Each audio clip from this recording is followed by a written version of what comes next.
What if I told you the biggest investment scam in history was hiding in plain sight? Millions lost their life savings, and even some of the richest people in New York trusted him blindly. Bernie Madoff wasn't just an investor. He was a celebrity in the financial world. But his story started humbly in Queens, New York, where he was born in 1938 to a working-class family. His father, Ralph, ran a small candy store and instilled in Bernie the idea of hard work and ambition from a young age. Bernie studied at Hofstra University and showed a knack for numbers early on. People like actors, musicians, and even Wall Street giants would later seek his advice, but it all started with a boy who loved math and dreamed of success. Behind the glamour, Bernie was living a secret life that would later shock everyone. Bernie started in the 1960s, running a small investment firm from a modest office. Early on, he was just a smart and ambitious guy. Friends and family often visited him, impressed by how quickly he made money.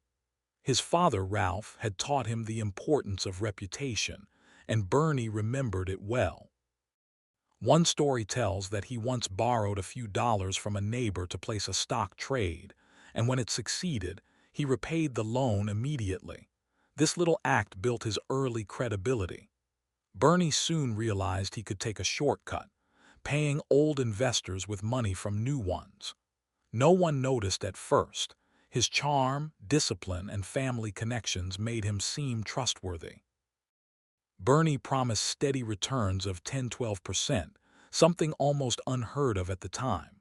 Of course, looking back, it's obvious that no one today would blindly trust such impossible statistics. But back then, people were dazzled by his charm and reputation. Investors didn't just trust Bernie, they trusted the whole family firm. His brother Peter and a few loyal employees helped make the numbers look official. Many celebrities and Wall Street elites invested, including famous actors and musicians, some even bragging about being part of his exclusive circle. Charities and foundations also invested, thinking their money was safe. Behind the scenes, the money was just moving in a circle, like a Ponzi scheme spinning faster and faster.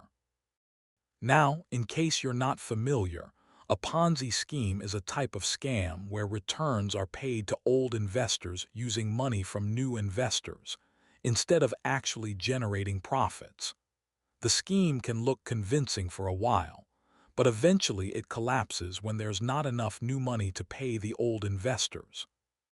And now, let's get back to Bernie's story.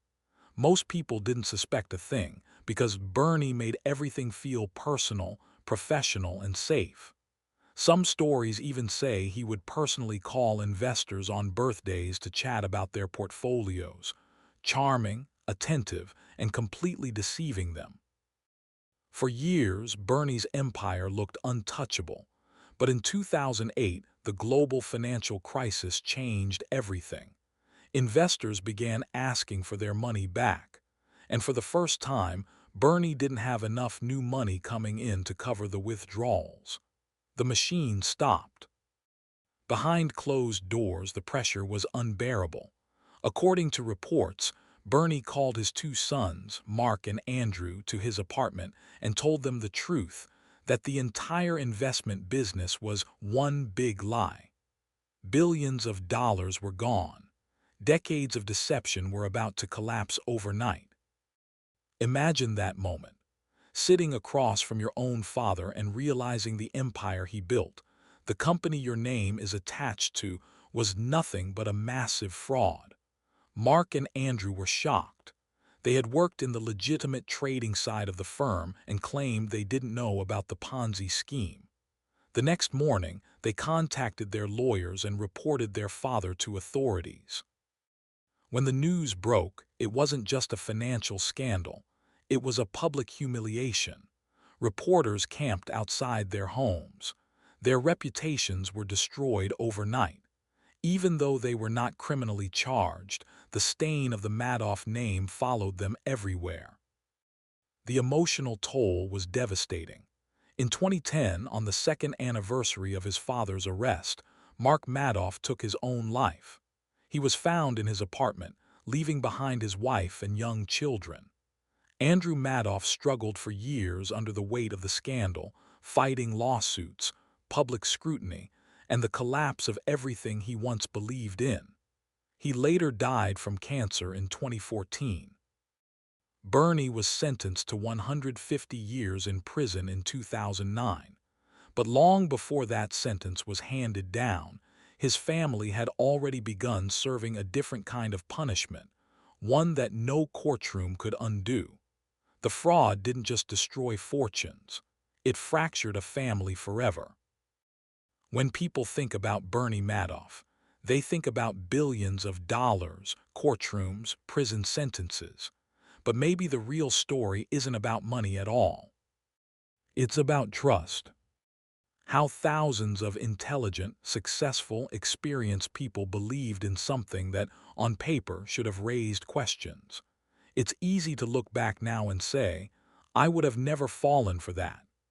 But history has shown us something uncomfortable.